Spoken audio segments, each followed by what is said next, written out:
willing to try this, and we're willing to share the lessons that we've learned through the process so that others can benefit from that as well.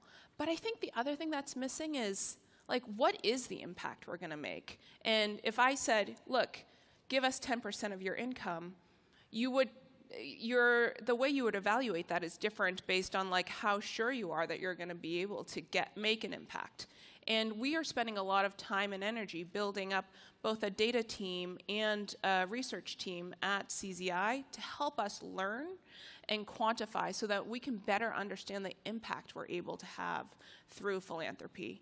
And we're hoping that those resources actually encourage others to say, oh, I understand how I can better quantify what impact I can make if I make a leap towards doing this. So how do you prioritize what causes to give? Do all lives matter equally, whether that's abroad or domestic or local versus national? And how do you think about that as well as with animal lives or the environment? How do you weigh those different sources or opportunities for giving? Yeah.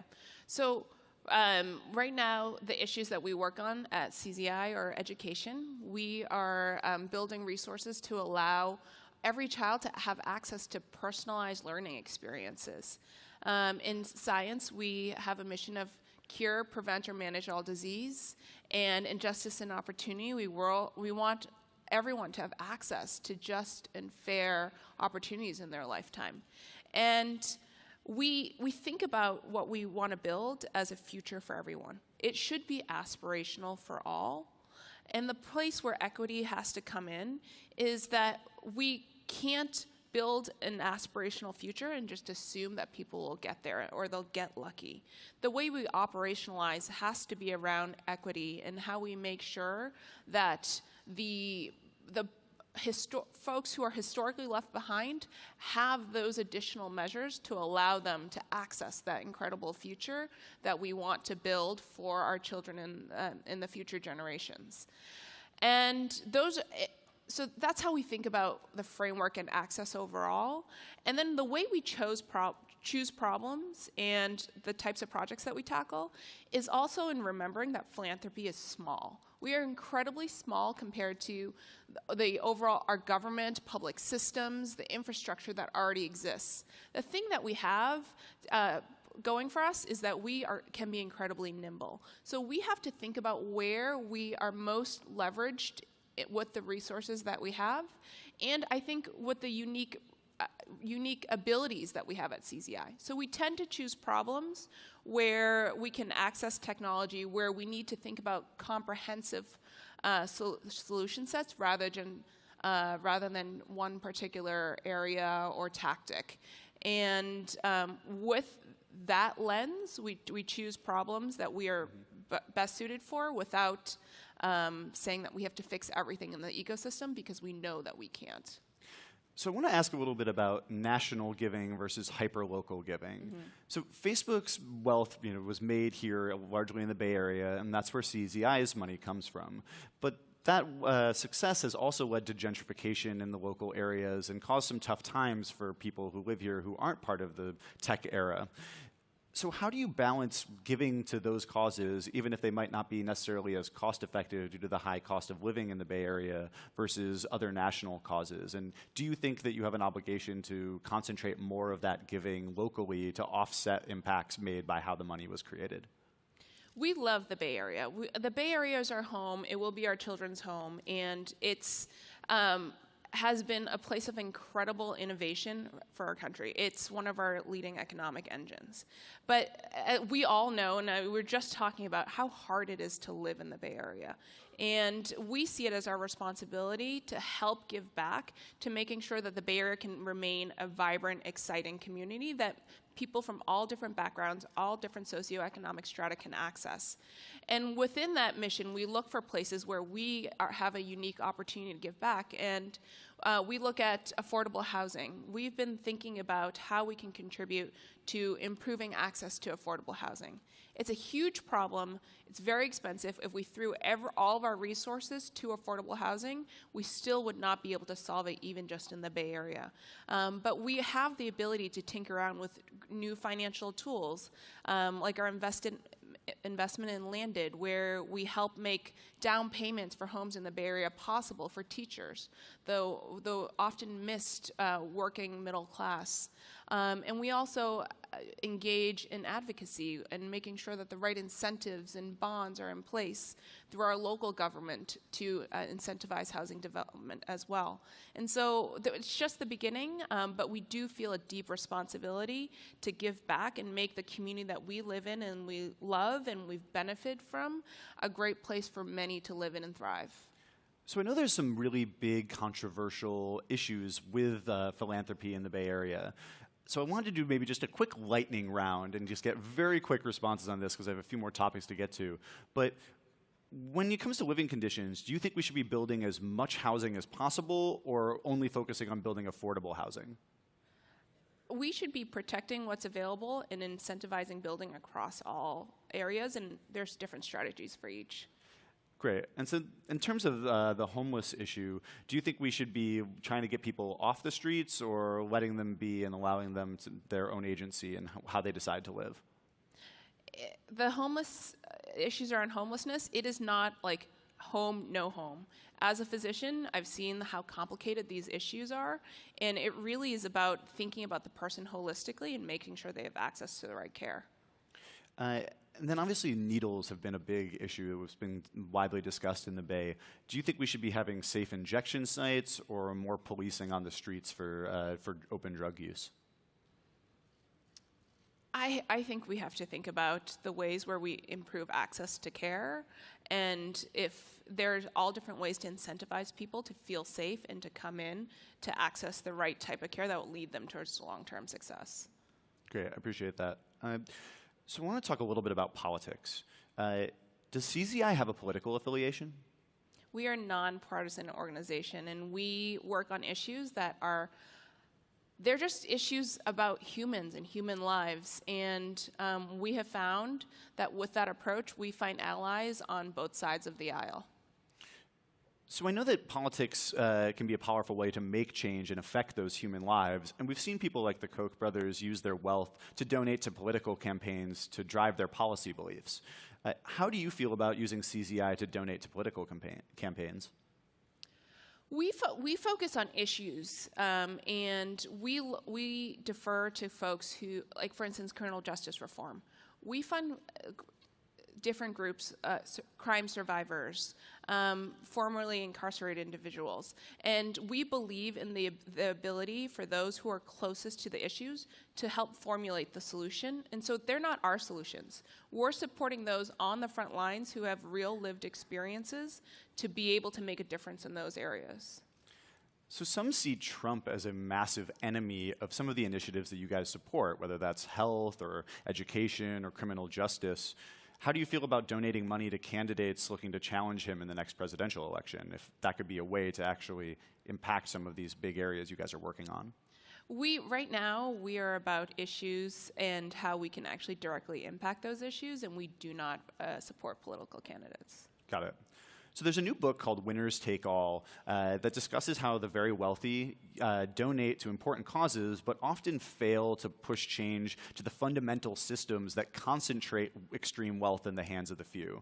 And the author says that this, without the structural change, or if we had this structural change, the public and the government would have enough money that they could rely less on philanthropists. What's your take on that perspective, and how do you think wealth should be redistributed? I'm not sure what the author references in structural change, but I do agree that fundamentally the infrastructure around the way we care for our fellow citizens is broken. And we need to modernize and build them in a way that can continue to evolve and aren't static and allow us to incorporate the best practices that we see individuals practicing and actually build ways for many folks to access. And that can be super vague, but one teacher is doing great work and producing amazing results. How can we actually help democratize that and scale those opportunities for schools who don't have that one phenomenal master teacher to actually be able to deliver that quality of education for their students? So one of the ways that could really drive a lot more money back to the government would be an inheritance tax. Would you support laws that might see Max and August inherit very little of your fortune? Well, Max and August are going to inherit very little of our fortune, but the vast majority of our wealth has gone to CZI. But I do believe that increased taxation can be a good thing for our country. So your family's legacy has come a bit under fire recently because of social media's impact on democracy and well-being. 50 years from now, what do you want the salient point of your own legacy to be? We believe that the world can be, we are just incredible optimists. And if our legacy is that we were just incredible dreamers, that were able to chase down hard, big, hairy problems and do our piece, and our piece at CZI being around this comprehensive view of problems and building and engineering, I'd be quite proud of that. Maybe finally, how do you feel about digital well-being? Your daughters are going to be using screens eventually. What's your perspective on that, given that Mark has built the most successful use of people's time on the internet? How do you guys control that? What's your take on that for Max? Well, they're really small. Our children are 1 and 2. But I have the same philosophy for my children as I do for all children. It really depends on what is it used for.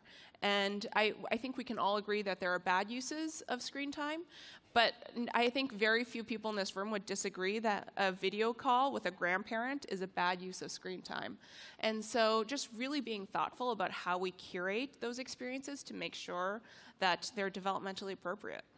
I think that theme of how we use it applies back to what we talked to at the beginning, which is that, yes, there's lots of people with lots of money in the world, and it's not necessarily just about how that money is used or if you do take a full-time job in philanthropy, but about inspiring people to do what they can and do what's best with the time or the money that they have. So thank you for being an inspiration to so many in the philanthropy world and to the rest of the world as well. Thank you for having me. Cheers. Cheers.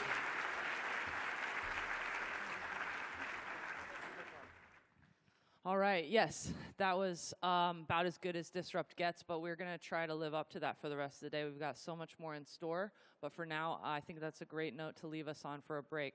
We'll see you back at 10:50. Cool? Thanks.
The Pro 2 is the next iteration of our popular professional camera series, and it's basically got a lot of features that our users have been asking for, we delivered on. And it's important for us to take the feedback and really give them a solution that's going to be easy to use both on the capture side and on the post side. Our biggest challenge until this point has been, how do we create a super smooth and seamless workflow that will make users happy and they don't have to pull their hair out and waste time with the stitching and the post-processing. So we really have to find that delicate balance between adding new features and still making it a simple process. We've upgraded the sensors and we've upgraded the internal motherboard to allow for 8K stereo capture. And we've also upped a lot of the other resolutions where you're able to now record higher resolution at higher frame rates, making it more in line with what the expectations would be from a traditional filmmaking standpoint. The defining feature of the camera now is the dual antennas that pop up from the top. And those are to enhance the GPS and the Wi-Fi. And you'll see that you can now record to 6 micro SD cards. The reason we shifted to the 6 micro SD card option is to allow up to 120 megabits per second on each card. So the bit rate is much higher than recording just onto one SD card. Now it has the ability to stabilize in camera. So we've upgraded the gyroscope from a 6-axis to a 9-axis stabilized gyro. And we've also rethought and redone our algorithm on the digital stabilization side. So it's now going from just catering to a strictly VR audience to also traditional filmmakers who just want to enhance their tool belt a bit. We'll be pairing the Pro 2 with our Farsight system, and it's the first ever long-range wireless transmitter built specifically for a 360 camera. Ultimately, the Farsight will be available on its own, but together, both systems are around $5,000.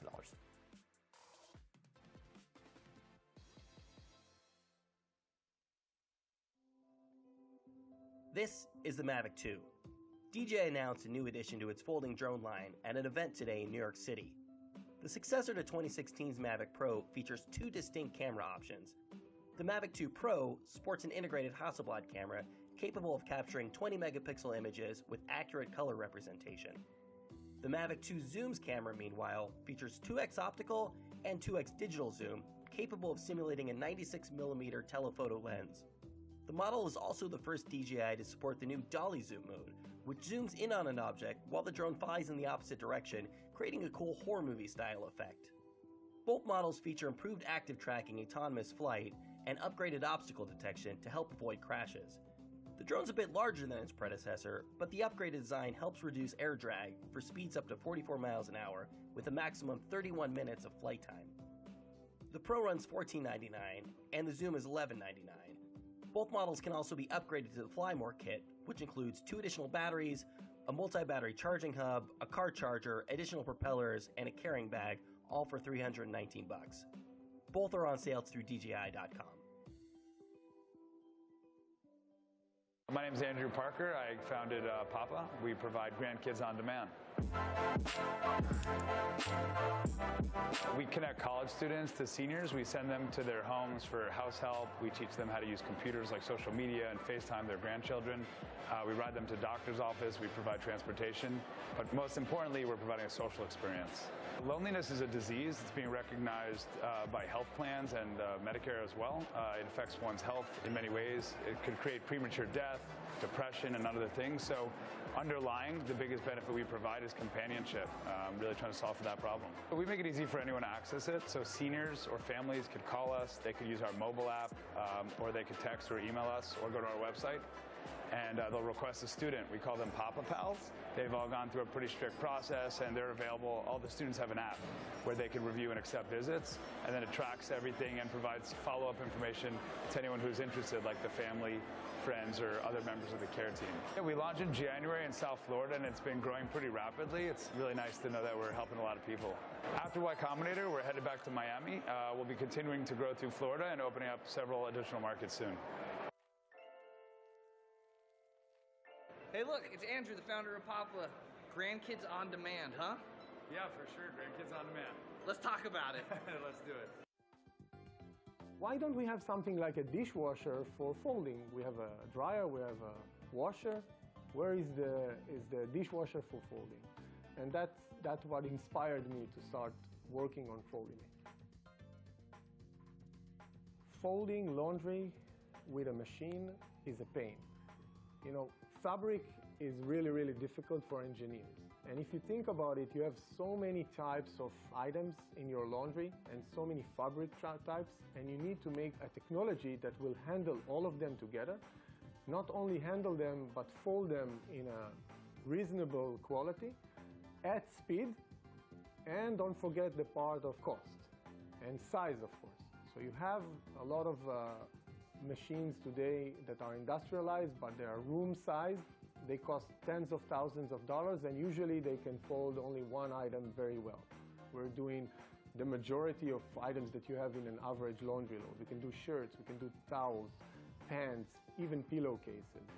But we said these are the most laborious items, and for example, all the small items like undergarments and large items like linen, right now they're not in our focus. The large because the machine will have to be larger, and the small because I think we can do it faster by hand. We've had multiple prototypes along the way and multiple models that go to different markets. And the last one, the home version, we've been working on it for 2 years already. We're aiming to launch Foldimate, or at least the first units will ship towards the end of 2019.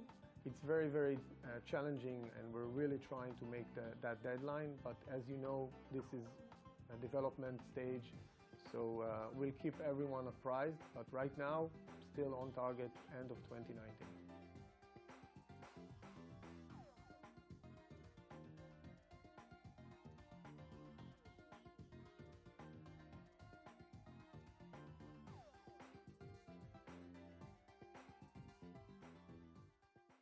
Cytera CellWorks, we build machines that automate the growing of human and animal cells, because right now we're seeing this shift, especially things like cancer therapies, away from small molecules to using cells as the therapy, which means that people have to grow huge amounts of these cells, but it's incredibly manual. And so we actually automate all of these processes so that in research and through to manufacturing, they can scale the production of those cells very easily. I had previously co-founded an edtech company where I led sort of product management and sales. I'd previously been a product manager at a fintech company, and Ali has a PhD from Imperial College where he was studying chemistry, and he was automating a lot of his own processes. And we came together at Imperial to start automating more processes in science, and we just realized that there were so many people doing this one process, cell culture, manually, that we decided to double down and build a product for all these people. Traditionally, you'd be employing a scientist to go into the lab and spend a few hours every day just looking after those cells. And that constitutes feeding them, looking at them under a microscope and seeing how they are. People have tried to automate cell culture in various different ways before, but not specifically in the way where you can basically take the current format of growing cells and get started with a device straight away. Normally you need months, if not years, of process development just to use an automated device. We use the existing format that they're already used to, so they can just plug in their flasks and start automating their cell culture straight away. We are going to sell devices as one-off hardware fees around $20,000, which is really accessible to small biotech companies and even the big ones. And we have consumables that people can buy, which are all come pre-sterilized and are really easy to use. And we're looking at interesting ways to enable people to do analysis with our software. We have some really cool pilots lined up with people in the clean meat space, the cell therapy space, and longevity spaces. And we're really looking forward to helping them accelerate their R&D and see what we can do even in the long run to help scale their manufacturing. So we're going to run those pilots and then really learn how to then sell to the mass market and help more companies do more amazing things. All right, this is Ignacio Woods from Cytera, and this is his interview.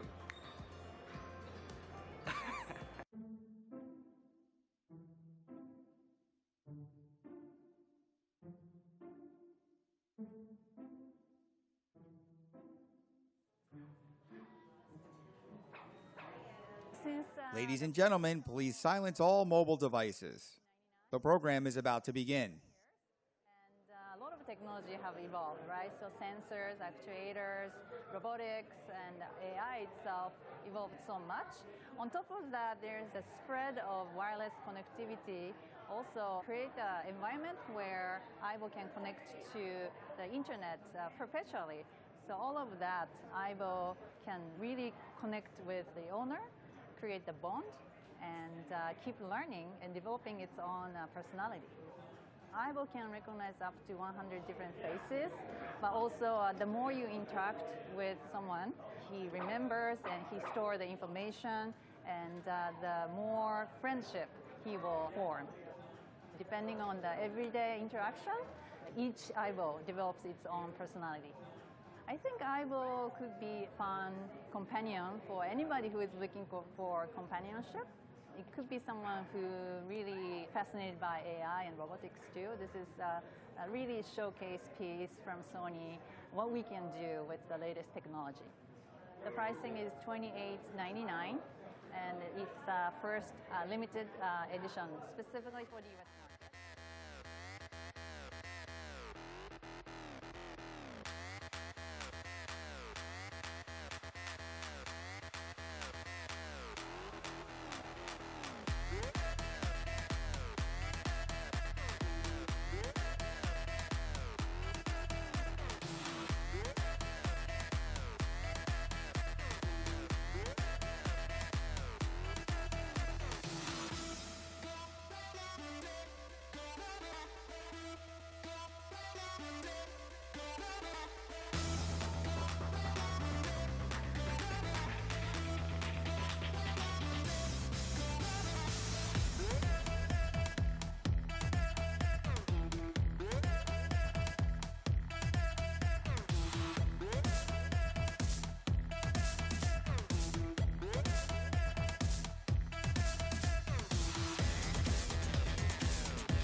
Ladies and gentlemen, please welcome back to the stage TechCrunch editor and Disrupt MC, Jordan Crook.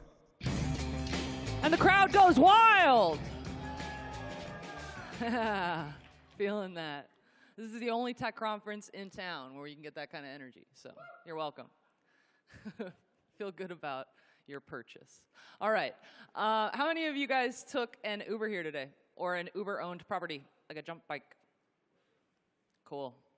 All right, well, our next guest is someone that I'm sure you have read his name many times, and I'm sure you cannot say it as well as I can. I am very proud to welcome to our stage Uber CEO Dara Khosrowshahi and your moderator Megan Rose Dickey. Please welcome them.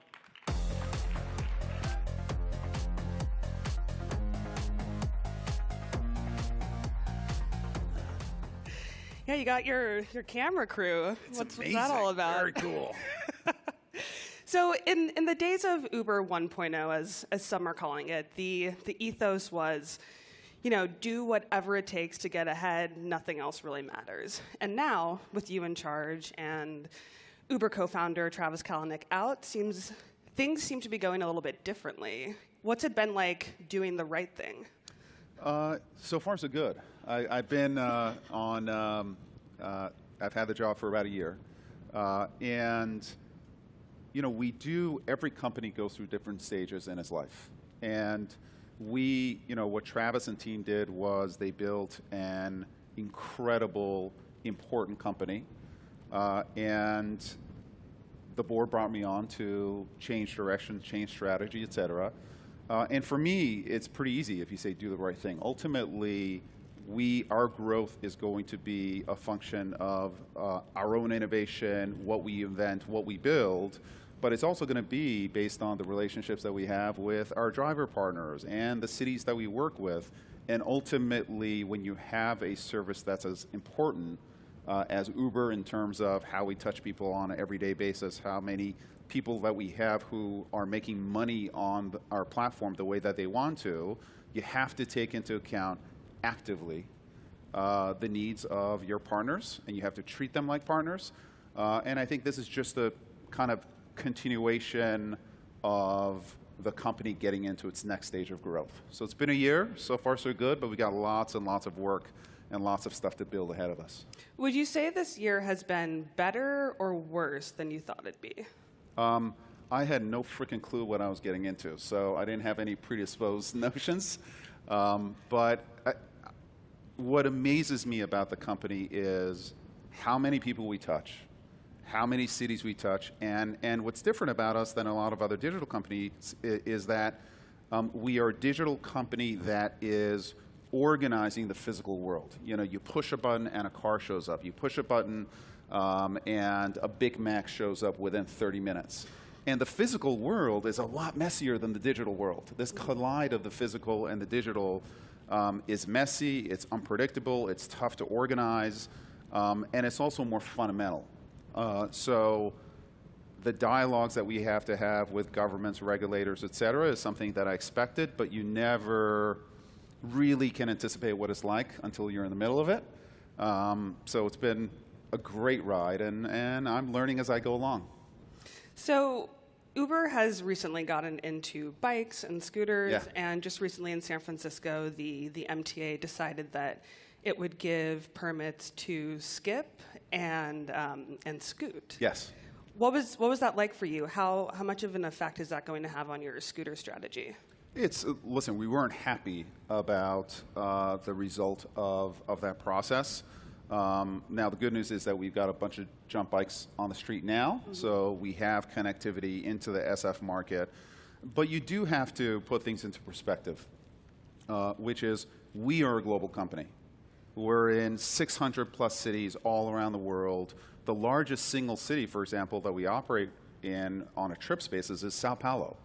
So while we weren't happy with the SF decision, hopefully we can be in SF. I think that we're doing a really, really good job on the bike front, et cetera. What I found is that over a long period of time, local regulators do the right thing for the people living in their street. And I think that if we continue to prove ourselves in terms of being a great provider, being a quality provider, being able to drive very high utility and utilization of our assets on the street, we will get there in SF and most other cities that we operate in. It's these early days when you're thrashing. But the good news for us is SF said no. There are 599 other cities for us to target, and we think a fair amount of them are going to say yes. Are you going to appeal the process in San Francisco, or just kind of accept the no? That's a TBD. I think the team is working on it, but we've got plenty of cities to work in. And we are in the business of both bikes and scooters, both through partnership and through proprietary means as well.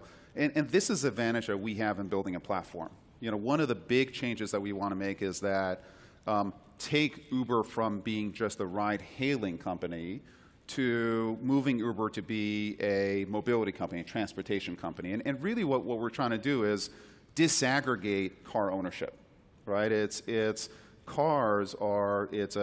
incredible piece of engineering that is used for multiple use cases, right? It's going to work, taking your kids to school, maybe not this crowd, but trust me, you'll get there. Getting groceries, going out to dinner, et cetera. And so you had to build this one piece of engineering that could do all of these multiple tasks. And it didn't make sense to have purpose-built vehicles for each of these use cases, but when you get to dense environments like a city, you get to service architecture and services that are constantly available on your phone, you can actually start to disaggregate each of those use cases. And so, for example, in San Francisco, if you are going 2.5 miles, you want to get to a place 2.5 miles away, and you're going alone, you shouldn't take a car. That's bad for the city. It's not the right decision for you to make. And the advantage that we have is that we have an incredible audience who's telling us where they're coming from, where they want to go to, and we can then pick for that audience. And by the way, the audience is going to, the individual user is going to make their choice. We can optimize for them as to how is it that you want to travel those 2.4 miles, 2.5 miles, and in our case, we're going to want to get you on a jump bike. It's good for the city. The city has less traffic. It's probably better for the user because it's a healthy way to get around, and you might be able to get there faster. And overall, it increases engagement with our platform. And bit by bit by bit, we can start disaggregating the car and move into a complete service environment. the tech behind that, the routing algorithms that you have to build, what you offer to the users is actually really cool, complex math that our engineers are pretty excited to build out. This morning, Lyft announced it's bringing its scooters to Denver. Yeah.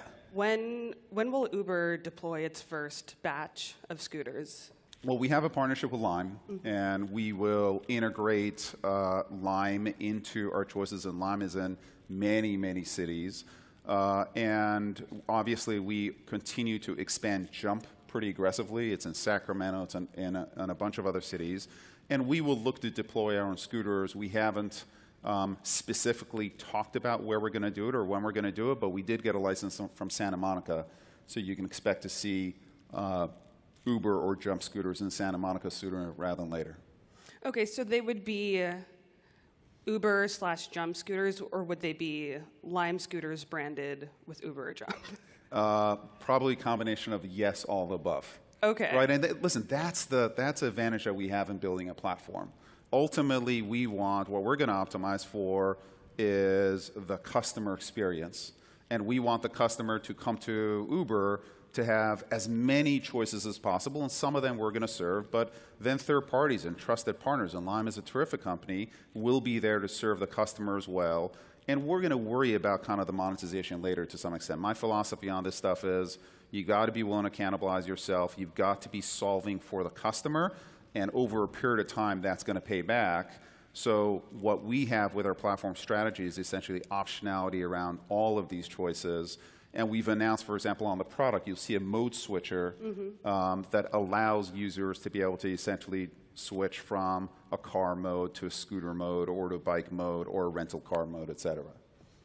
So I guess what's the benefit of having, Lime or Uber branded Lime scooters versus your own Uber scooters versus your own Jump scooters? I mean, why not just, if you already have this partnership with Lime, why then create your own? I think we are going to be testing and learning at this point, right? So I think we're going to have a long relationship with Lime. And I'd say you look at Amazon, right? Amazon is selling its own product, but always has marketplace product available. And I think that as long as you've got that marketplace product, it's a price check, it's a quality check. And ultimately, if you are increasing choice for the consumer, consumers like choice, and are having Lime scooters and Jump bikes, et cetera, on our app is only going to give our consumers more choice. And what we've seen, for example, in SF, San Francisco, is that Uber users who are using Jump bikes, they tend to take Ubers less often during rush hour, so they're taking less cars during rush hour, but their engagement with the platform has increased significantly, 15%. During those hours. So you've got higher engagement with a platform with a more kind of a higher breadth of use, and that is the beginning of disaggregating car ownership, which is the ultimate goal. And I don't think there's any other company in the world who's positioned to create all these services either proprietarily or through a third party the way that we are.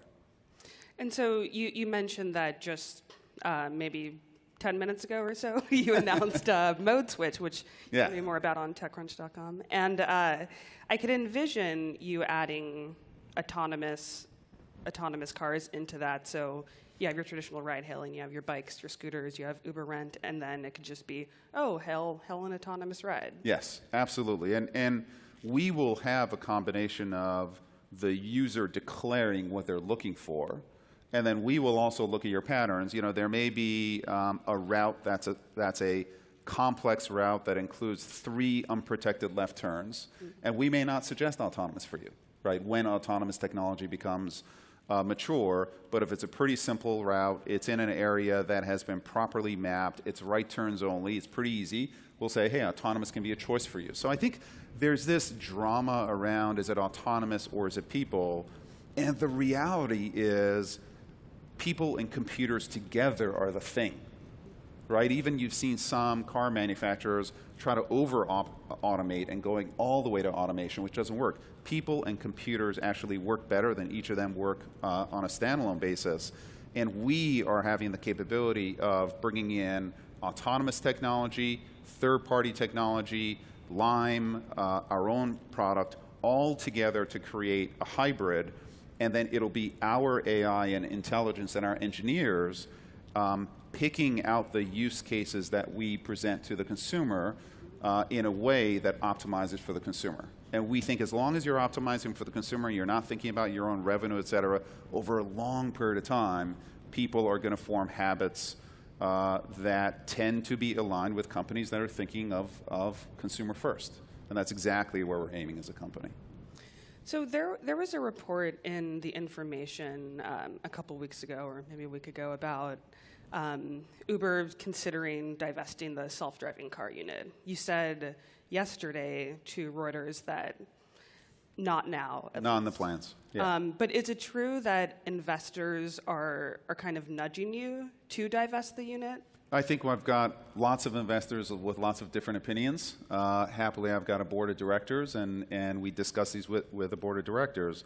Right now, the total focus of the company is, as it relates to autonomous, is how do we get back on the road in as safe as manner possible? That's the focus. And I think that we're building an enormous asset of incredible value with autonomous. There are very few companies in the world that have the operational, the software capability that we have, and the advantage that we have in building autonomous under the same roof as a network is pretty incredible. That we are also combining with partnerships with companies like Toyota, and we'll also work with third parties in bringing their autonomous technology as well. So it's not just about our internal autonomous technology. We think that's the right strategy to kind of bridge the gap between a world where you got human drivers and now you're introducing these personal electric vehicles, autonomous technology will come in. That kind of a hybrid mode we think is the right mode for at least the next 10 years. How we monetize our autonomous technology, et cetera, we're going to have all the options of the world, and we're creating big, big value there, and I think those kinds of decisions can wait. For the next, for the foreseeable future, autonomous is in-house, and we're going to work as hard as we can to develop that technology. There was, unfortunately, of course, the fatal crash earlier this year. I mean, how big of a wake-up call was that for you? Oh, it was enormous. It was an enormous wake-up call for the company. And you think about these possibilities theoretically, and real life just hits you in the face. So we instantly took our cars off the road. It was absolutely the right thing to do. And we have been fundamentally rethinking our building process, testing process, simulation process, testing and track process. All of it we're essentially rebuilding from the ground up. I actually think we're going to be a better company for it, but we are taking this stuff as seriously as the situation demands it. Yeah, because I know that, so Uber's self-driving car permit expired in California, and you decided not to renew it. When do you think you might apply for a renewal of that permit? We were focused on getting back on the road, and I think we're going to get back on the road sometime this year. Where we do it, how we do it is something that we will disclose when the time comes. Okay, sounds good. And so also, I mean, I think this is probably not news to anyone at this point, but Uber's going to go public next year. Yes. That's still the case. Knock on whatever this is made yeah, of. I'm not sure, maybe plastic. But so with going public, I mean, there's already a fair amount of scrutiny on Uber, and when you enter the public market, investors are kind of thinking in these 3-month periods, and 3-month periods called quarters. Right. Yes. And so, but a couple weeks ago, I mean, Uber kind of you announced your Q2 results. There was a significant number of losses. How are you going to measured in the billions? Yes. Right. Yeah. How are you going to please investors? I think that investors are not as short-term as people make them out to be. I think the public markets is willing to pay for growth and is willing to pay very big value for growth. And the market size that we're dealing with in replacing car ownership, the transportation market that we're going after is $6 trillion. And we're doing close to $50 billion in gross bookings. So the size of the market ahead of us and the growth ahead of us is extraordinary. And within Uber, we've got the base ride-sharing business that continues to grow, that's global, that now we're gaining share on our competition, and really we are the unrivaled global leader in ride-sharing. We've got the Eats business, which is now the largest delivery platform in the world outside of China. And then we've got businesses like bikes and scooters and freight. And if you look at Eats and bikes and freight, and you track these three businesses in the early days, and I'd say Eats is in the middle days, against UberX and the growth of UberX, we've got three businesses that kind of look like UberX, right? And the Uber business, the UberX business, which is the largest part of Uber, like, there have been few companies in the world that have been able to grow at those rates and scale at those rates, and we've got actually 4 of them in one portfolio. So I think when we tell that story to investors and the street, we're going to find plenty of investors who want that kind of growth opportunity in a market as large as the $6 trillion transportation market. And if there's an investor who is obsessed with quarterly results, probably not the right investor for us. But if there's an investor that is interested in a company that is revolutionizing transportation and is by far the best positioned in terms of the assets under our portfolio, along with autonomous technology as well, then we're the one to invest in. So I think we're going to find plenty of investors in the public market. There's a lot of work to do. There's a lot of discipline that you have to bring into play. But listen, I was a public market CEO for 13, 14 years. I understand the gig there. Yeah, yeah, you definitely have experience there. And but still, I mean, so Uber has recently brought on a CFO, a COO, and yeah, I kind of just want to change the pace a bit because there was a New York Times report about your COO, Barney Harford, allegedly making some racially insensitive comments toward some employees. Was that news to you, or were you hearing about it the first time when you read that story? I had heard of certain issues, and listen, it was a learning moment for all of us. And you have to take these moments and learn, and more importantly, change and improve as a company. And this issue of representation of women in the workforce at all levels, underrepresented people in the workforce at all levels, biases that make their way into both how you build products, but how you help people develop their careers. These are real issues that we're dealing with, that every single company is dealing with, and I'm learning every day about them. So we are, working that. There's a process there. I think Barney wrote an apology, a really heartfelt apology letter to the company. He and I both have learned a lot from this. And the real question is, like, what are we doing about it? Right. And my whole team now has undergone training as it relates to biases. We are learning as we go. And the most important thing for me is awareness and then measurement and results. And we are now measuring representation across the company, looking at our recruiting processes, looking at how we promote our employees and what those promotion rates look like. And I'm already seeing results there, numerical results, as far as the company improving its representation of women and underrepresented people at the company, but more importantly, at all levels of the company. And that's what I'm going to focus on now. And I think, listen, was the New York Times article fun? No, it was a shitty day. But the question is, how do we learn from it? And I think we're going to be a better company. We would have been a better company anyway, but we've taken this as a learning moment, and God damn it, we're improving. And I just want to briefly quote Ellen Pao quickly. And so for those unfamiliar with Ellen Pao, she's an investor currently with Project Include. I guess entered the mainstream when she sued Kleiner Perkins Caulfield for gender discrimination. So in response to the New York Times article, she said, quote, "If the CEO wanted to fix Uber's culture, why did he hire Barney as COO? Dara worked with Harford for years. This behavior can't be news to him. Is he clueless, or does he just not care?" How do you respond to that? And what I'd respond to that is I've known Barney for years and years and years. And he's an incredible person, and he cares. And I don't think that a comment that might have been taken as insensitive and happened to report by large news organizations should mark a person. I don't think that's fair. And I'm sure I've said things that have been insensitive, and you take that as a learning moment, and the question is, does a person want to change?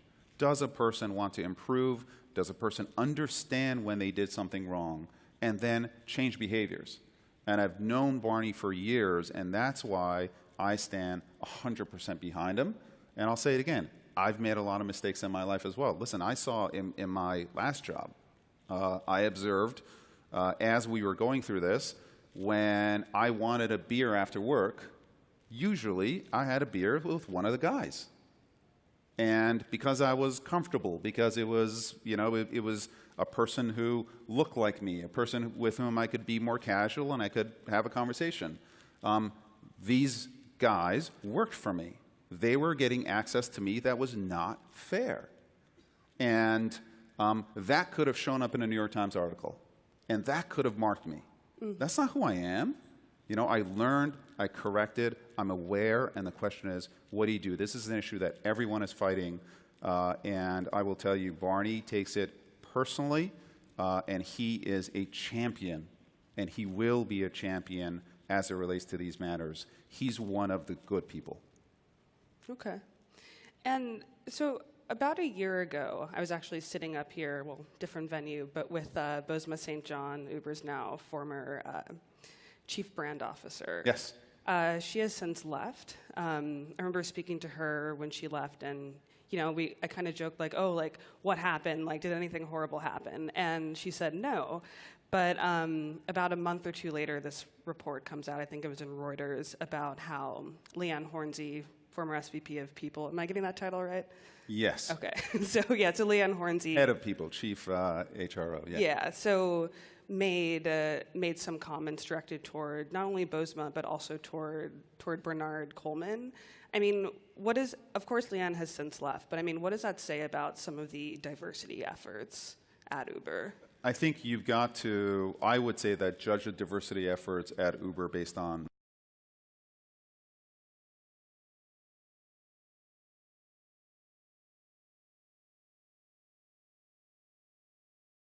role that she's in now. I think is a terrific role, and I think just like she did a lot of good for us. You know, she was incredible for her brand. She's a fighter. She stands up.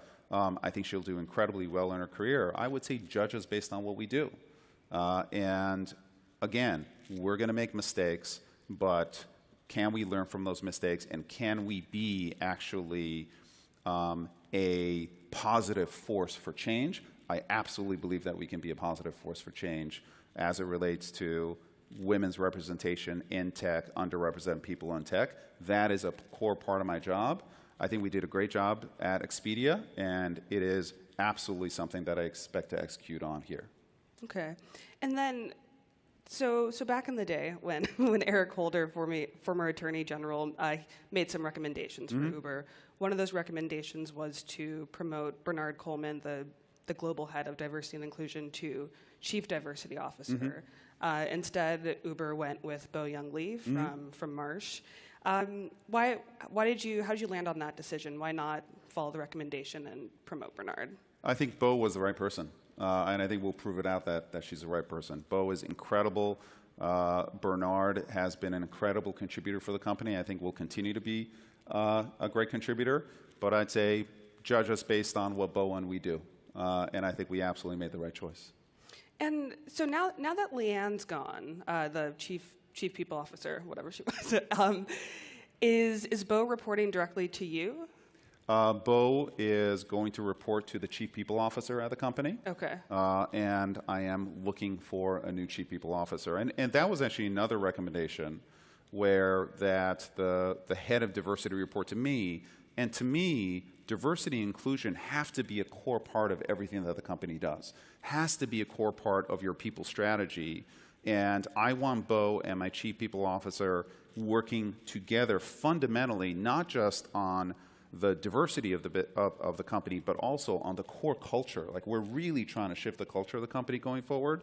So Bo is going to report into our Chief People Officer, and she and I, more than monthly, are constantly having exchanges on how things are going. And I think that's the optimal structure, which is open communication with me, working directly with the CEO, but part of the core strategy of the company, because I do think that this is one of the things that we have to execute on. Okay. And just since we're a little low on time, I just want to talk about Uber's long-term vision a bit. And because, I mean, you have traditional ride-hailing, you have Eats, you have Freight, you have Elevate, you have bikes and scooters and Uber Rent. Lots of stuff. Lots of things going on. As of today, your core business is traditional ride-hailing. 10 years from now, what do you think your core business will be? I think our core business will be getting you from point A to B. You know, we want to be the Amazon of transportation. Any way that you want to either move around or you want to get or move things or food in an urban destination, we want you to come to Uber. And we think because we've got a global scope, because we've got an unrivaled audience, and because of our technology, we're going to be able to offer to the consumer more choice and the right choice at the right price for anyone getting from one point in their city to another point. And ultimately, hopefully 10 years from now, no one in the audience is going to own a car. But do you think it'll be through ride-hailing? Or, like, I guess it's going to be, I'm actually very, very bullish on personal individual electric vehicles. Okay. So I think a lot of people talk about the scooters, and that's kind of a scooter obsession. That's V1. And we actually created a whole new organization, new mobility organization under Rachel Holt, who ran operations in the US. So it's a very, very, Rachel took a huge job to take on a huge job. And it is all about figuring out whether as a service or as a principle, where individual electric transportation goes in cities. And individual transportation in cities should not be through cars. It should be through something else. And we want to be a part of figuring out what that mode is, and we want to absolutely be a leader in that mode as well. So my guess is 10 years from now, ride-hailing is going to be less than 50% of our business in terms of transactions. I think Eats is going to be enormous, and I think ride-hailing is going to be enormous, but you're going to have a lot of, we've got to deconstruct that car. Just like the cable bundle is being debundled by a bunch of different services, we've got to debundle and deconstruct the car, and that, to some extent, is a big part of our mission going forward. And yeah, I guess just, Elevate is maybe a good note Yeah. to end on kind of future thinking. I mean, how realistic is that you're really going to launch, or because I think 2020 you want to start testing? Yeah. Listen, it's the true innovators in the early days. They're the ones that you call crazy. So we have to be willing to kind of be called crazy during these days. But it goes to 50% of the world's population lives in cities right now. It's going to go to 2/3 of the world's population, which is this incredible demographic trend, which is behind companies like ours. But it's a huge problem for cities. And cities are not going to be able to continue to build infrastructure the way that they have in the past. And so the two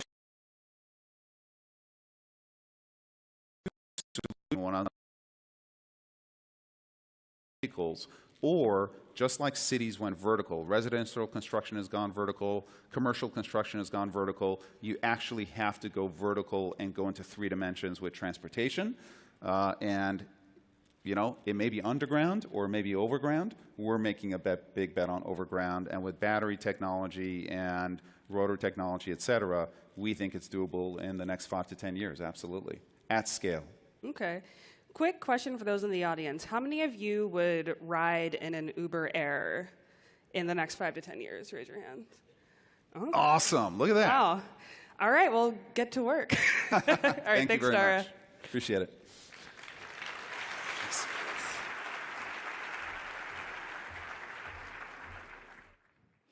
All right, a couple friendly reminders real quick. One is we've got that whole Otter AI thing if you want to check out the transcripts. The other is I am still accepting followers on Twitter. It's just at Jordan R. Crook.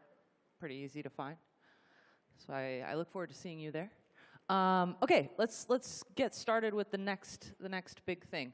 So we've got, on the one hand, we've got a best-selling author. Who's read Hillbilly Effigy? Okay, we're gonna get you guys copies. We'll get that going. And the other is the OG AOLer, and I'm curious to hear what he thinks about the fact that AOL is now something different. So with that, please welcome to the stage from Revolution, Steve Case and JD Vance, as well as your moderator, Matt Burns. Warm welcome, please.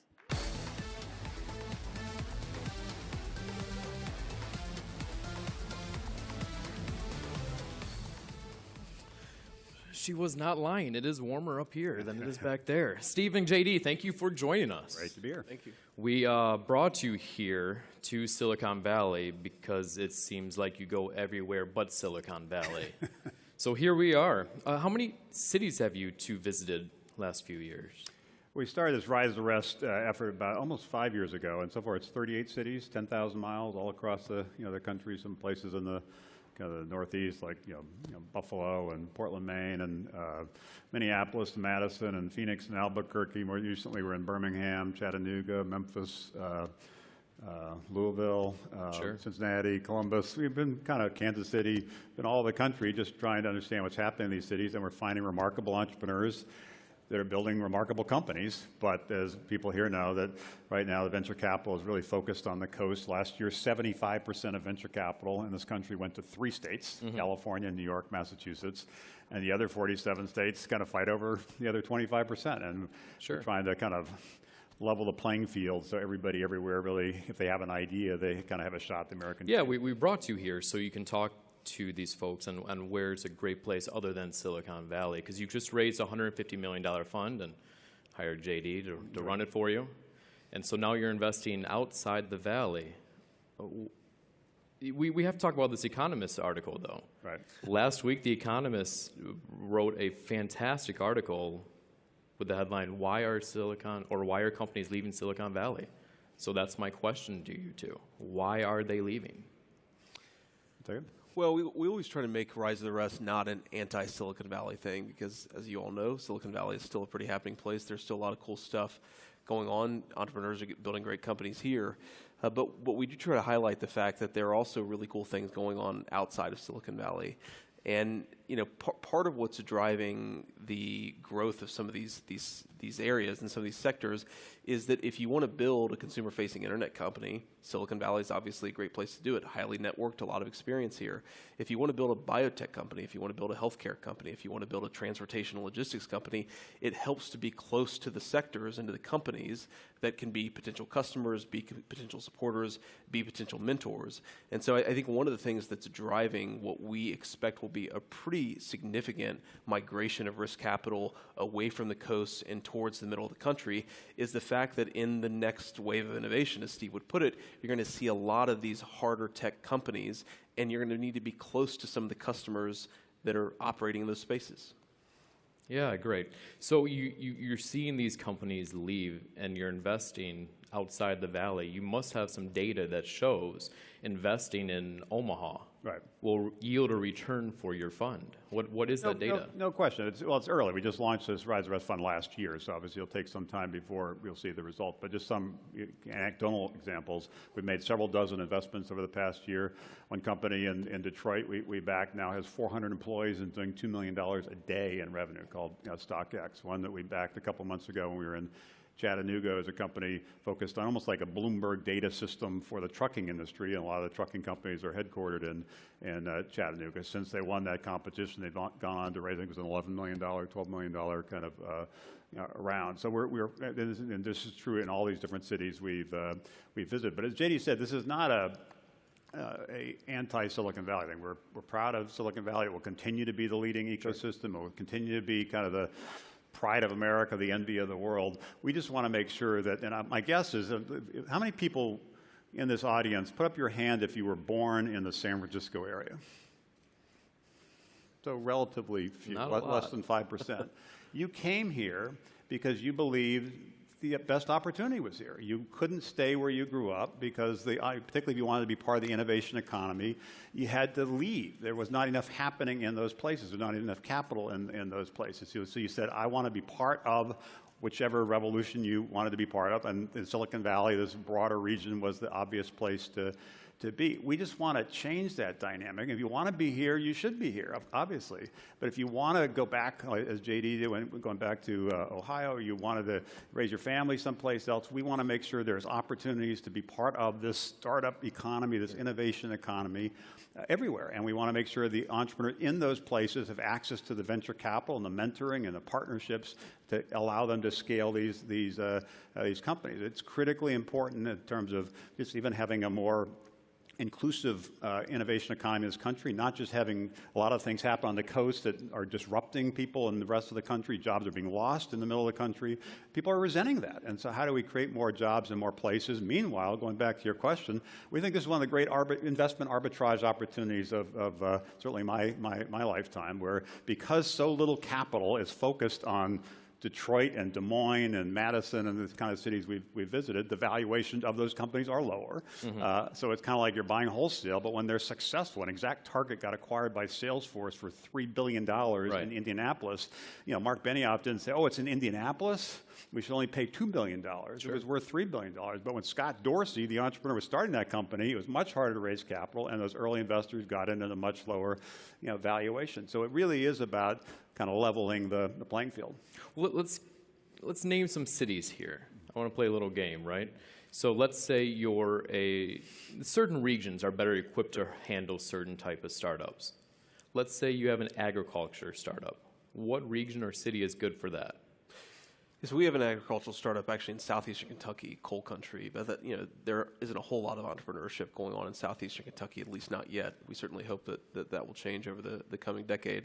But St. Louis, being close to Monsanto, being close to some of the companies there is pretty helpful. So, there are ag tech companies everywhere, but certainly some of the ag tech companies that we see that we're most excited about are starting in places where, as we said before, there's some legacy industry that's supporting that. Louisville, Kentucky, Lincoln, Nebraska, also are great farming cities. A lot of universities there focus on ag tech, and some startups are starting to come out of that. As JD mentioned, Monsanto based in St. Louis. Some people like Monsanto, some people don't like Monsanto. What you can't argue is there's thousands of engineers who understand farming that are in St. Louis. They just went through a big merger that will lead to dozens of maybe hundreds of people leaving and wanting to be part of the startup economy. And suddenly in 10 years, you'll see an ag tech kind of belt around the St. Louis area. What about logistics and shipping?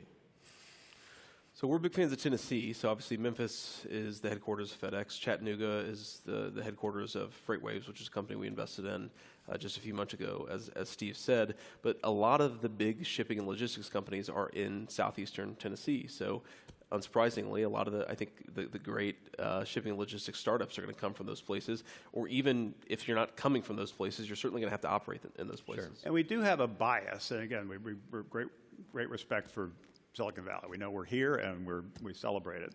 But we also believe in what I've called the third wave of the internet, where it's disrupting some of these kind of real world sectors like health and agriculture and so forth.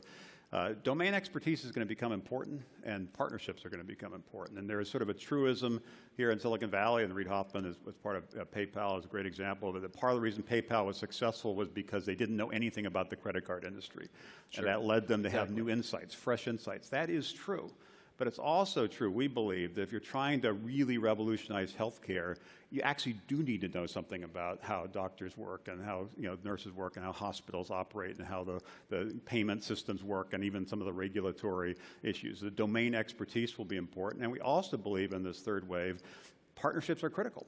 You can't do this. It's not about dropping your app in the App Store and suddenly being Snapchat or Facebook or something, which was the sort of the second wave model where it was really software running on top of the internet. When it's really being integrated in much more fundamental ways, that expertise is going to be critical and also partnerships are going to be critical. Most of the big companies, 75% of the Fortune 500 companies, are in the middle of the country. And most of the leaders in most of the sectors are in the middle of the country. So if you believe in domain expertise and you believe in partnerships, that should advantage advantage these rising cities, but only if we get the venture capitalists here to get on planes to visit the entrepreneurs there, as opposed to just get in their car or get on their bike and say, if it's not in my backyard, I'm not really interested. So you raised $150 million for this Rise of the Rest fund. You went around the country and you got money from Jeff Bezos, Eric Schmidt, Dan Gilbert, and I imagine you went to them and you said, Jeff Bezos, you know how startups are making a lot of money in Silicon Valley? Give me your money, and I'm going to invest in startups everywhere but Silicon Valley. What was your pitch to these people? Well, essentially, was that first of all, Jeff saw this. He moved to Seattle when Seattle was not what it is today, and because of the success of Amazon and Microsoft and other companies, Seattle is now booming. So he watched it kind of firsthand. I think the people I think about 40 people that end up being investors. Very successful entrepreneurs, very successful investors, and whether private equity, venture capital, like Jim Breyer and John Doerr and Reid Hoffman, who's next, and David Rubenstein and Ray Dalio and Howard Schultz. So it was a great group. You're pretty good at name dropping. They have seen, thank you. They have seen some of these cities revitalized because of what's happened in terms of entrepreneurship. So they believed it was an arbitrage, in terms of opportunity. They believed there's a truism that creativity is everywhere. Opportunity is not. So how do you bridge that? So opportunity really is everywhere. So it was not we actually thought we were going to raise a smaller fund, and it ended up being a larger fund, and we raised it more quickly because people really resonated. They did feel like something was bubbling out there, and it created both an opportunity and we think a little bit of an imperative. What about the opposite, though? And JD, when you're traveling around by bus to these cities, right, and you meet somebody in Nashville, and they have a good startup, and they want to move here, how do you advise them? What do you advise them to look for when they move to Silicon Valley, or should they move to Silicon Valley? Well, I always say it depends on what you want, right? If there's some credible reason that you need to move to Silicon Valley to get this business off the ground, to get investors interested, then sure, move to Silicon Valley. But by and large, there's enough going on in these communities. There's enough startup supports. There's enough networking ecosystem support that most of these entrepreneurs don't need to move to Silicon Valley. And there is a broad recognition of that fact. I do think that case would have been a lot harder 5 years ago. It would have been a whole lot harder 10 years ago. But the entrepreneurs who are operating in the cities know, I mean, look, we get to pay our engineers the same salary that we might pay them in Silicon Valley, but they can actually live on it. They can actually support a family on it. They know that there's enough going on in the area where they're operating. And for a lot of these folks, it's not just about the company. It's about the lifestyle and about the community. If you're Scott Dorsey in Indianapolis, an entrepreneur that I'd put up against any entrepreneur in Silicon Valley, sold his company, like Steve said, to Salesforce for $3 billion, Scott Dorsey doesn't just want to build a great company in Indianapolis. He wants to be part of what's going on in the Indianapolis ecosystem. I love Silicon Valley. It's hard to make a difference in San Francisco as a single entrepreneur. It's not as hard to make a difference as a successful entrepreneur in Columbus, Ohio, because you can really influence the way that businesses start and grow. And the other thing I'd say is the trend we're starting to see in just the last few years, I think it will accelerate in the coming years, is large companies here recognize that there is a lot of talent here, but it's really hard to attract and even harder to keep people. And there's, how do you tap into talent elsewhere? Uber, Dara we just heard from, their center of gravity for their driverless car operations is not Silicon Valley, it's Pittsburgh.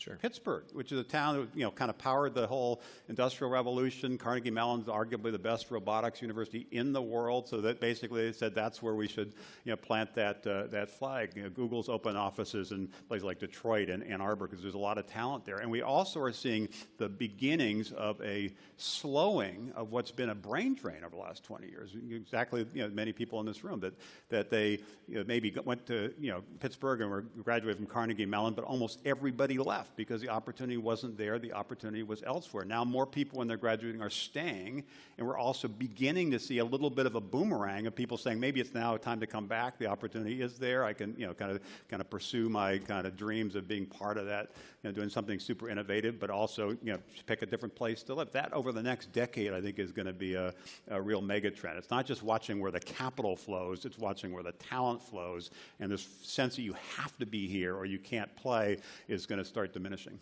We were talking backstage about this statistic from the economist Mark Perry, where a one-way U-Haul rental from San Jose to Las Vegas is $2,000. A one-way U-Haul rental from Las Vegas to San Jose is $100.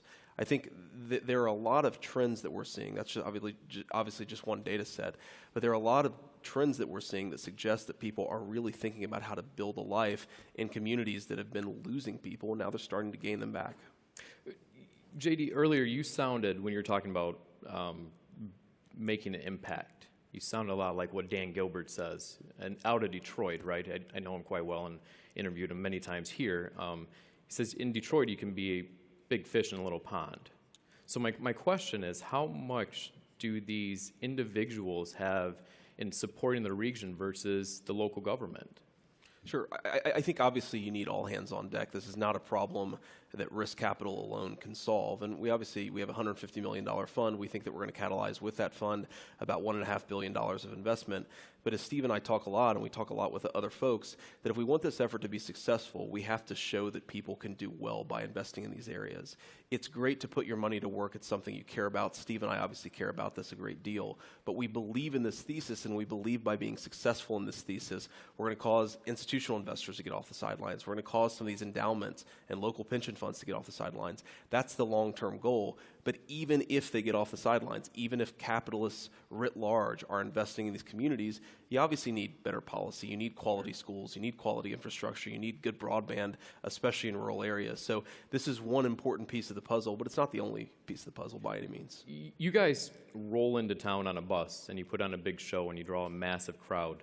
But it seems to be that you roll in like a church tent revival, right? You throw this party, and then you leave.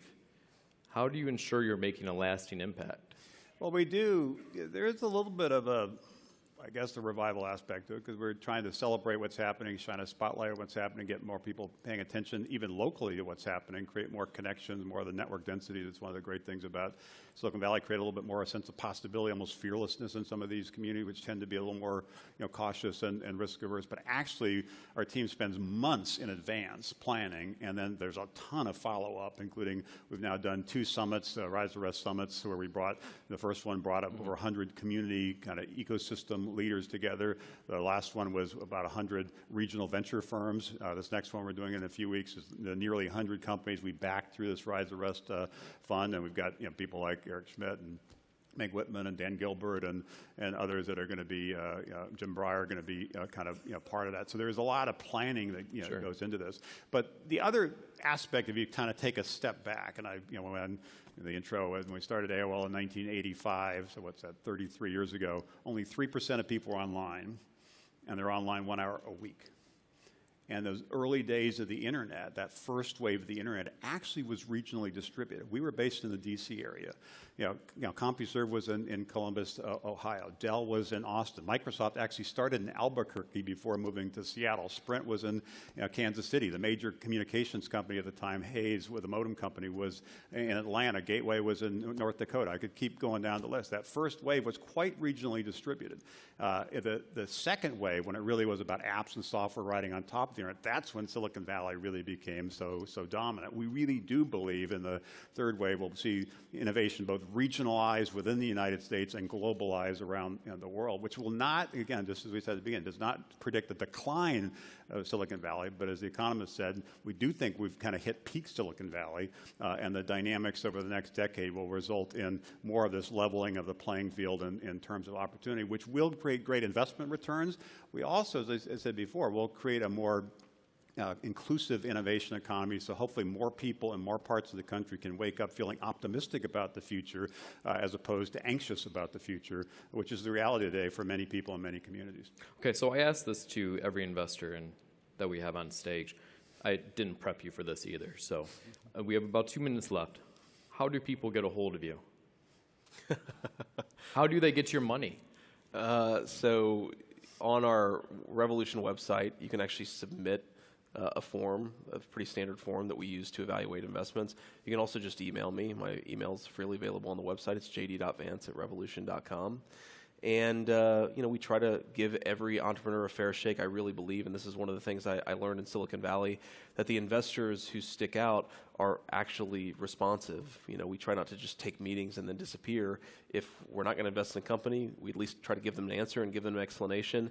And obviously, we hope with a lot of the folks that reach out, we can get to yes. That is Steve at rebeljuice.com. But also, our strategy is to partner with other investors. With our whole strategy with Rise of Rest is to kind of be a catalyst. We might do 10 or 20% of a round. We won't lead rounds. We won't take board seats. We're really trying to empower the regional venture firms, get some of the institutional capital on the coast to invest in those regional firms and have them take the lead. So then we create this network effect, around the different companies and connect these different firms. But we're really looking for others to lead. So when people come to us, we actually then connect them to other people. And if they're interested in taking the lead, then we'll usually participate as well. Yeah, that's great. So where are you guys off to next? Our next summit will be in Chicago in a couple of weeks. We're planning our next trip, which will be our I think our 9th road trip, and we haven't picked the dates or the cities, but it likely will be kind of more in the kind of Pacific Northwest. There's a lot of places there, Fargo and others that we think are pretty interesting. So we'll probably do that next spring. Great. And JD, do you think Michigan has a chance against Ohio State this year? Out of respect they do. for you, They do. I won't say a single thing The answer is about yes. They do have a school chance. up north. Sorry. All right, great. Well, thank you so much. It was a Thank great you all. time. Thanks, guys.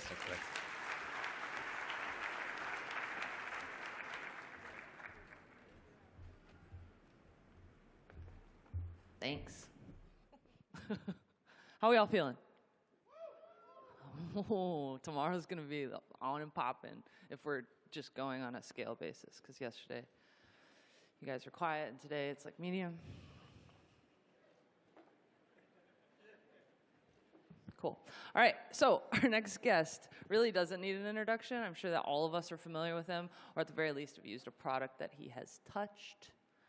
His name is Reid Hoffman, founder of LinkedIn and now partner at Greylock. Please welcome to the stage Reid Hoffman and our moderator, Matthew Panzarino. Yeah.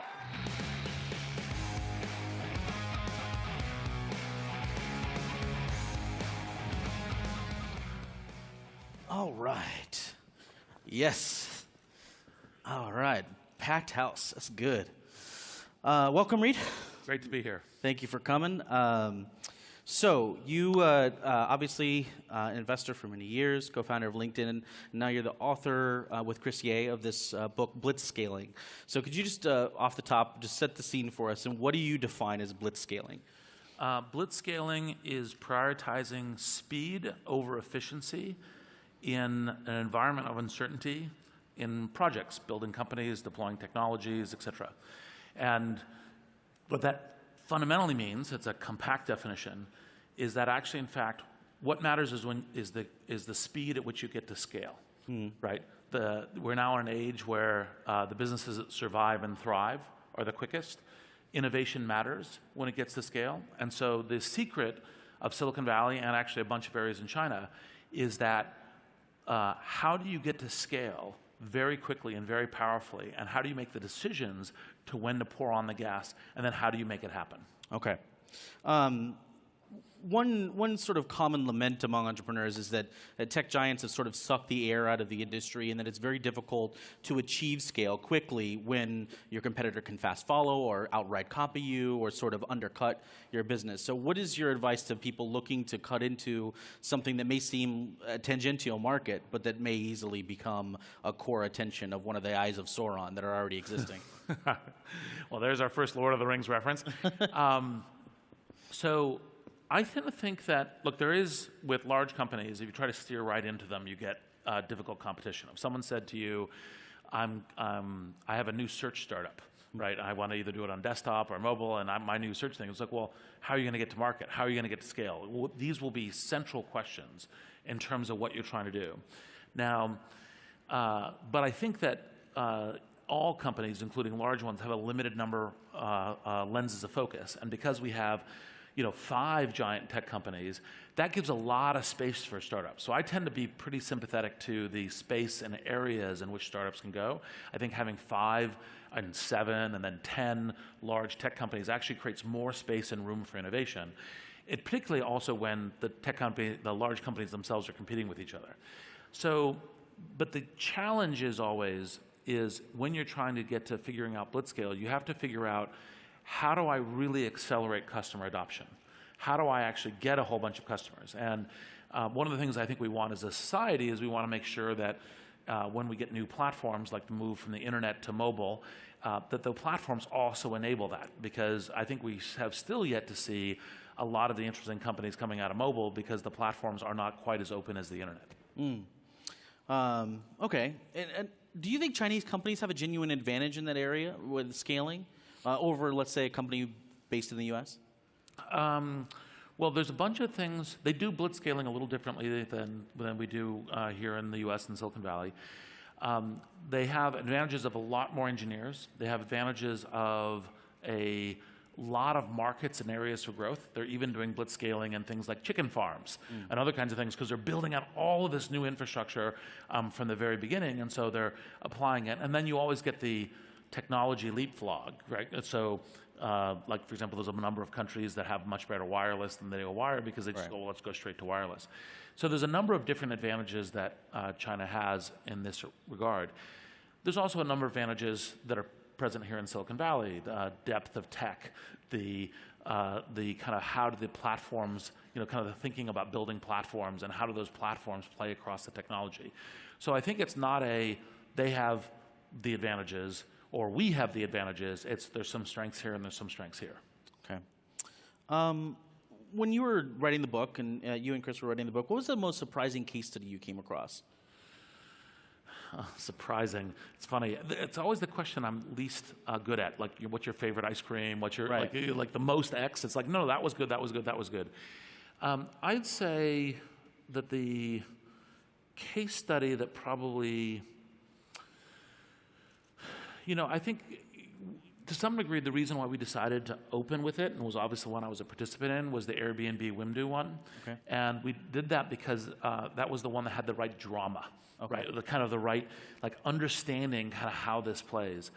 And it was the question of, okay, you got this startup that's still trying to figure out, should it really start hitting the gas and going acceleration, is doing kind of the classical wisdom of, measuring its cash flow really carefully, growing, measuring product market fit, iterating and testing. And all of a sudden a competitor comes in and says, okay, we've got more money than you've ever raised. Europe's a really important market. We're planning on killing you here unless you buy us for a large percentage, even though we've just started. And what do you do about that? And the answer, part of the reason it says is, okay, we're going to blitzscale ourselves. We're not actually going to buy that. We're going to actually start our acceleration curve, and then we're going to gear up the organization and capital to so do. And even though I was there, so it wasn't surprising because of new, it was the most dramatic, right? Which is one of the reasons we decided to open the book that way.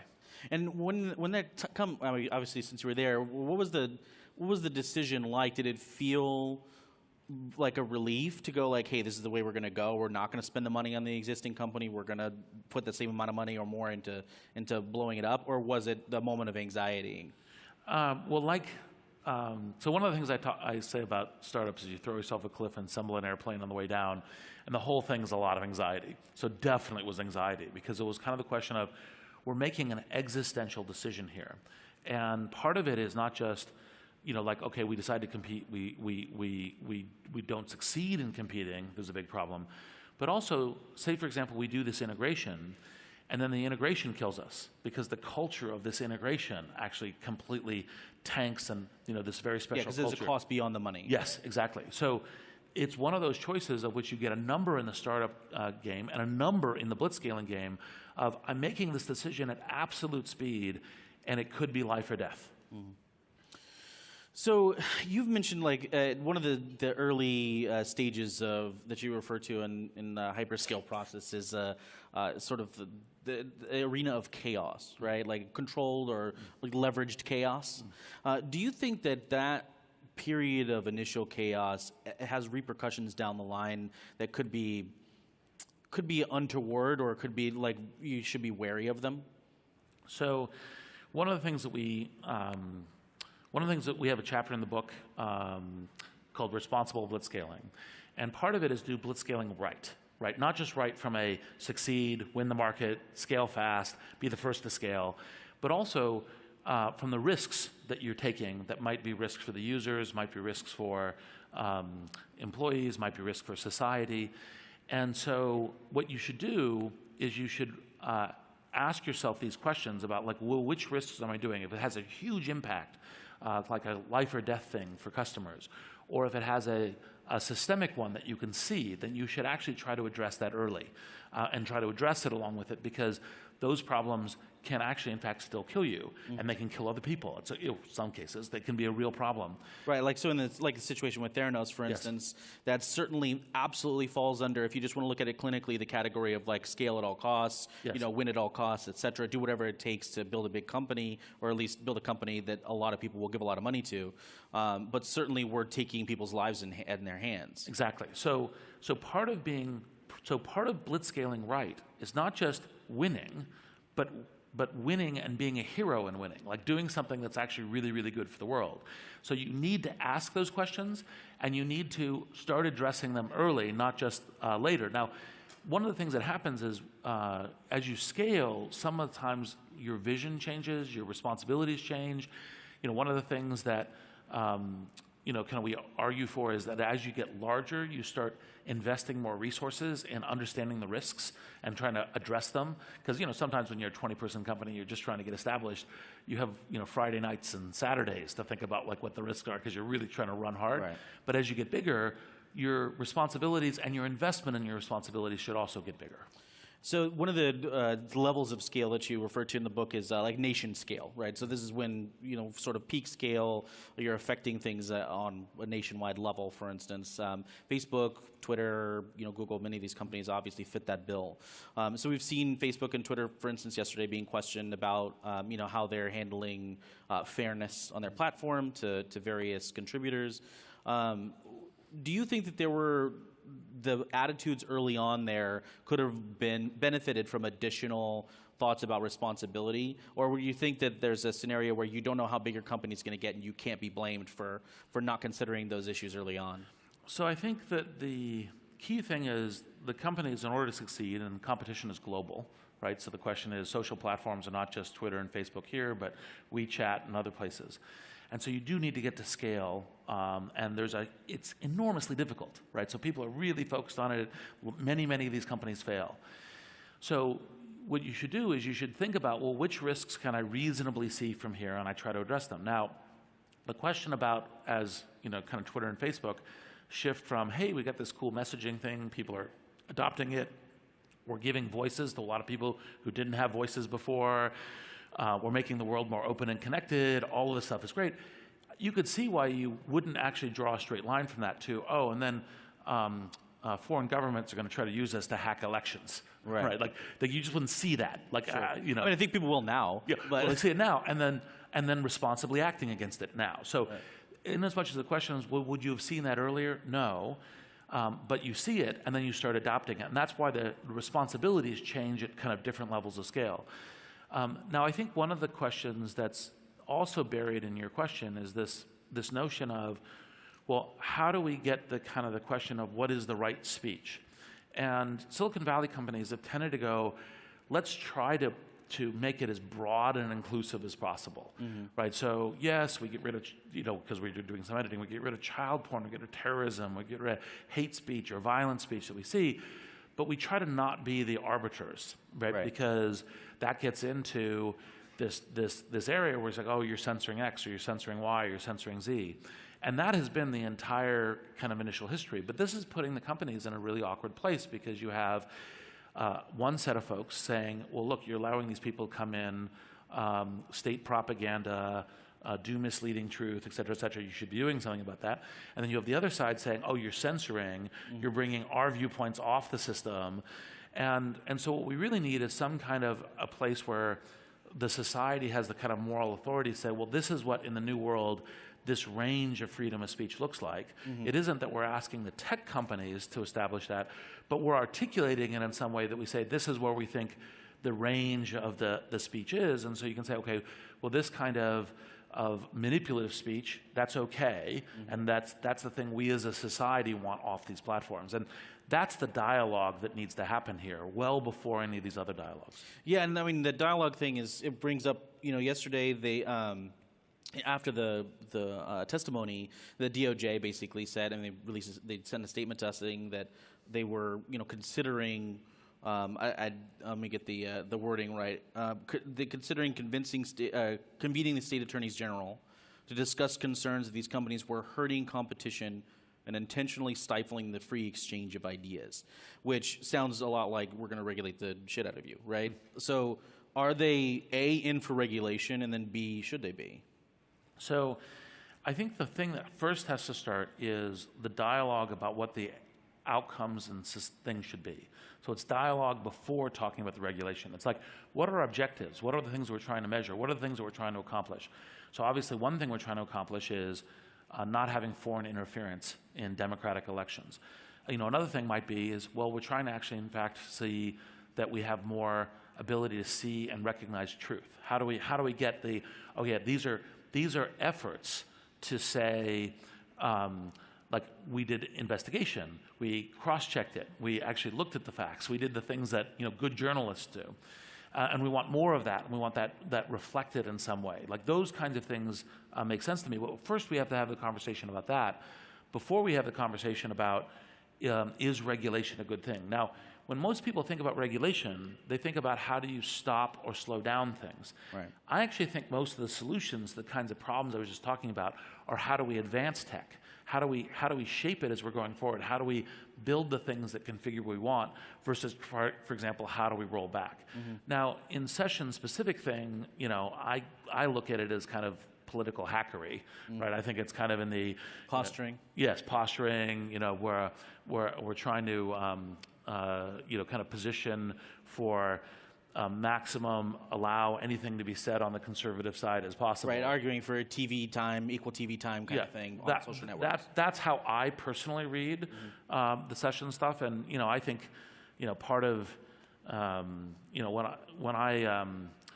when I see the administration being more concerned with truth, not things like truth isn't truth, right, or other kinds of idiotic statements, then I will actually be more sympathetic to, we actually have some genuine concerns about what are the information flows. To establish whether or not you can have a good faith conversation first. Yeah.